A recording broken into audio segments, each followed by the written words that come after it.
Good day everyone! I'm Landicho from BSHM 1102.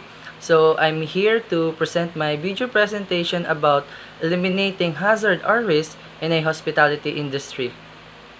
So hi, this is my video presentation and infographic about eliminating hazard or risk in a hospitality industry. And for our objective, first, identify the difference between hazard and risk. Next, to know the different types of hazard. Enumerate the steps in health and safety. Last, identify workplace hazard and find ways to eliminate or control them.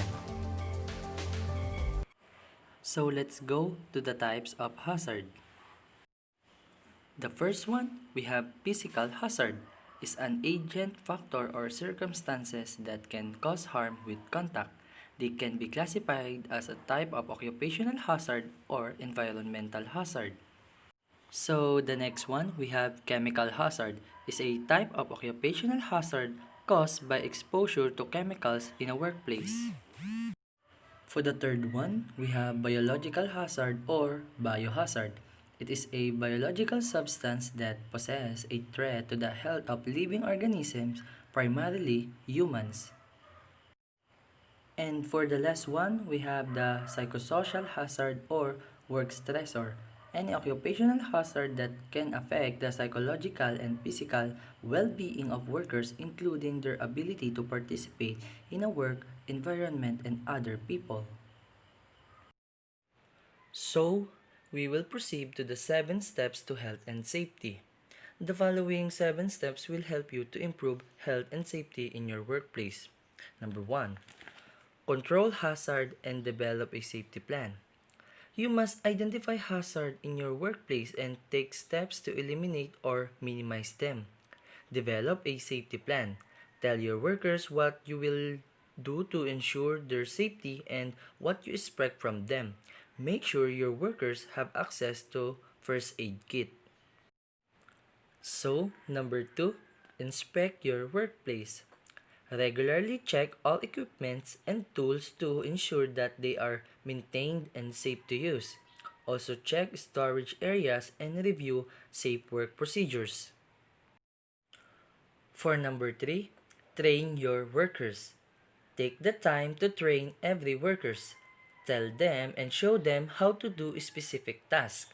It is important to provide or have a written instructions and safe work procedures. And also, review your health and safety program at least once every 3 years and whenever there is a change of circumstances that may affect workers' health and safety. For example, when you purchase a new equipment, workers will need training and new safety procedures. Number 4, talk regularly with your workers. Creating a culture that supports open communication is important. To foster this, meet regularly with your staff to discuss health and safety issues. Encourage them to share their ideas and thoughts on how to improve safety in the workplace. Also, encourage worker participation. Frontline workers must know and understand the hazard associated with their jobs and often have ideas on how to deal with specific hazard. Good communication among employers, supervisors, and workers on health and safety issues is vital for the success of a workplace health and safety program. Number 5, investigate incidents. Look into the causes of incidents, including dangerous occurrences. Incidents where no one was injured or killed but could have been. Find ways to change procedures or equipment to help prevent similar incidents from occurring. Number 6, maintain records. It is important to keep records of all first aid treatment, inspections, incidents, investigations, and training activities. This information can help you identify trends in unsafe conditions or work procedures. And for the last one, make safety a key part of your business. Safety should not be an afterthought. It's just as important to a successful business as customer service, inventory control, and financial planning. A commitment to health and safety makes a good business sense because it's the one way to protect your greatest resource, your people. So now, let's talk about the ways to minimize the risk. The first one we have modify work processes or equipment. The second one, develop and implement safe work procedures. And for the third one, ensures that workers use appropriate personal protective equipment and follow safe work procedures. So, what do you mean by PPE? PPE is a equipment or clothing worn by a worker to prevent or minimize exposure to a specific hazard. Examples of PPE we have respirators, gloves, as well as head, eye, and foot protection.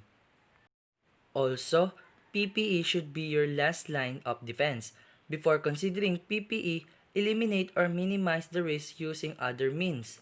For example, use less hazardous chemicals or modify work processes or equipment.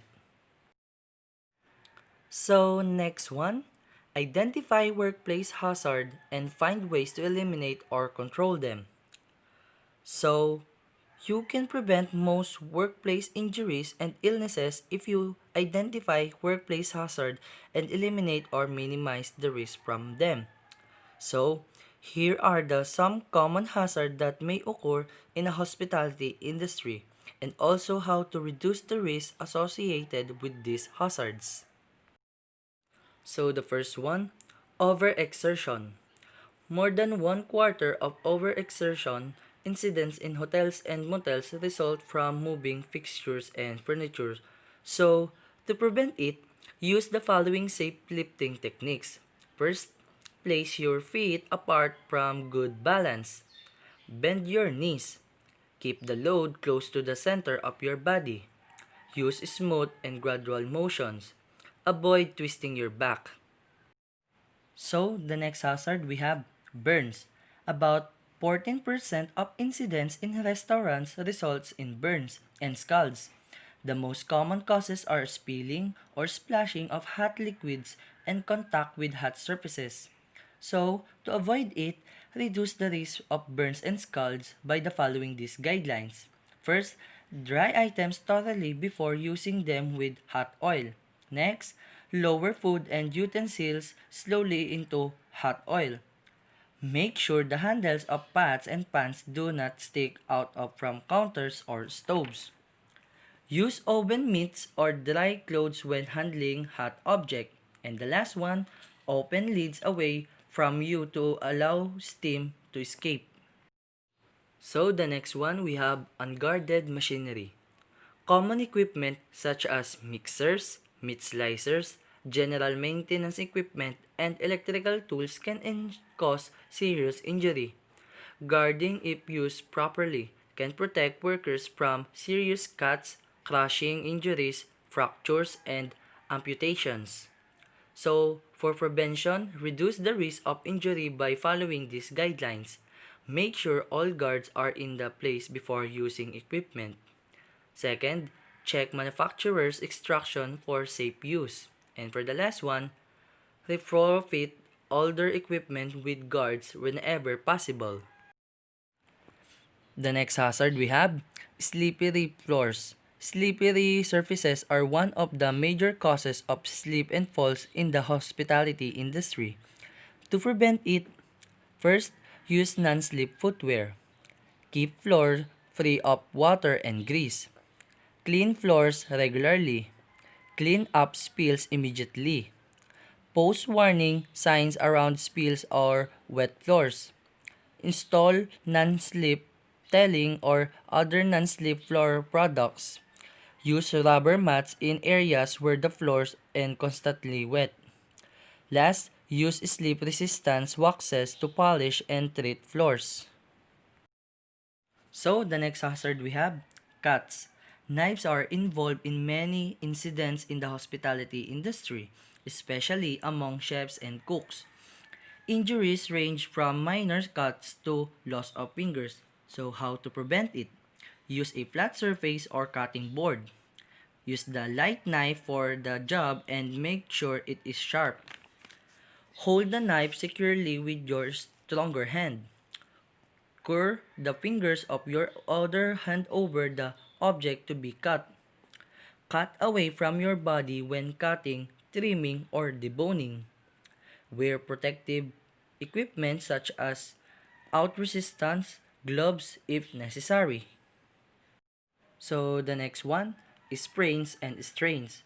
Manual handling, especially in storage areas, can lead to overexertion, injuries, and sprains and strains.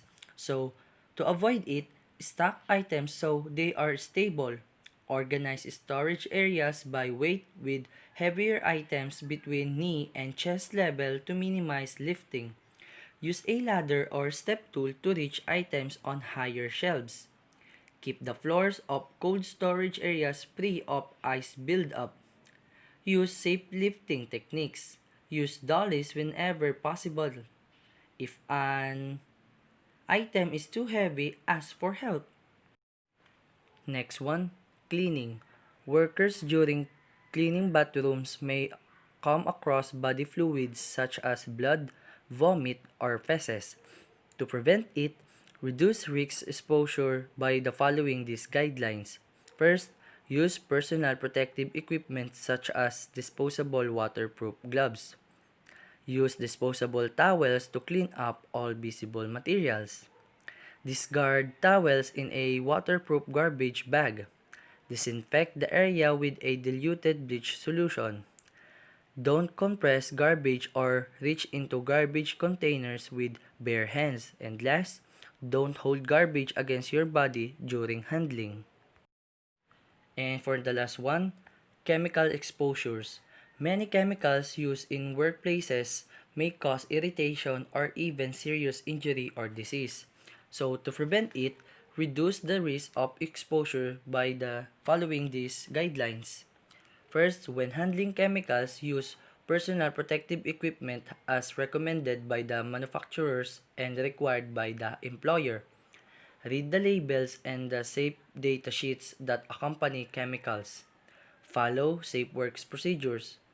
Store chemicals in a proper ventilated, locked area and post warning signs.